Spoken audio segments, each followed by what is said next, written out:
Here's some of the stories trending this week at NASA. NASA Administrator Charlie Bolden was back on Capitol Hill during the week of March 13th for more congressional hearings on the agency's $19 billion Fiscal Year 2017 budget proposal. On Tuesday, Bolden testified before the House Appropriations Subcommittee on Commerce, Justice, Science, and related agencies, and on Thursday, the administrator responded to questions from the House Science Subcommittee on space.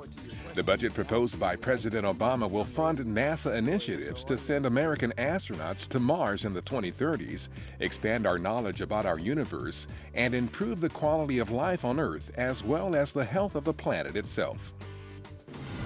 On March 18th Eastern Time, a Soyuz spacecraft launched from the Baikonur Cosmodrome in Kazakhstan toward the International Space Station. On board, NASA astronaut Jeff Williams and his Expedition 4748 crewmates, Alexei Ovchinin and Oleg Skripochka, both of the Russian space agency Roscosmos. Following their 6-hour trip to the orbiting laboratory, the trio was welcomed aboard by Expedition 47 Commander Tim Koper of NASA and the other crew members already on board. The 6-month mission will see Williams set the American record for cumulative days in space with 534, surpassing the record set by Scott Kelly during Expedition 46.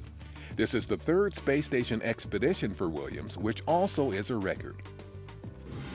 NASA's Spacecraft Fire Experiment, or Sapphire-1, is one of several science payloads scheduled to fly aboard Orbital ATK's Cygnus cargo spacecraft on its next resupply mission to the International Space Station.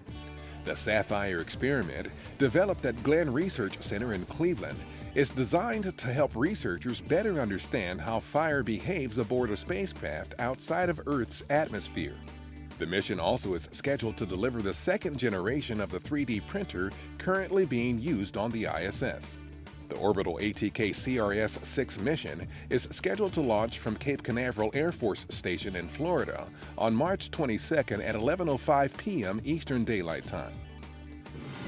On March 16th, NASA, in partnership with the White House Council on Women and Girls, celebrated Women's History Month with a program at Goddard Space Flight Center called NASA Women in Action.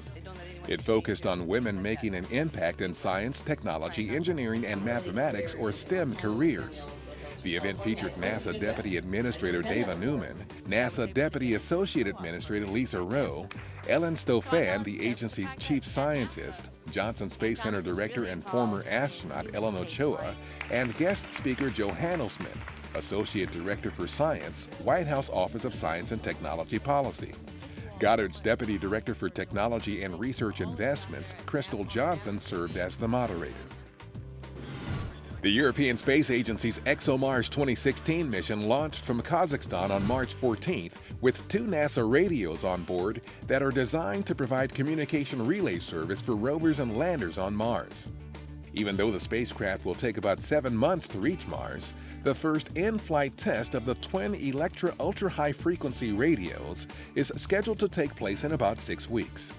NASA is on an ambitious journey to Mars that includes sending humans to the Red Planet, and international partnerships such as this will help strengthen and extend infrastructure in advance of those human missions.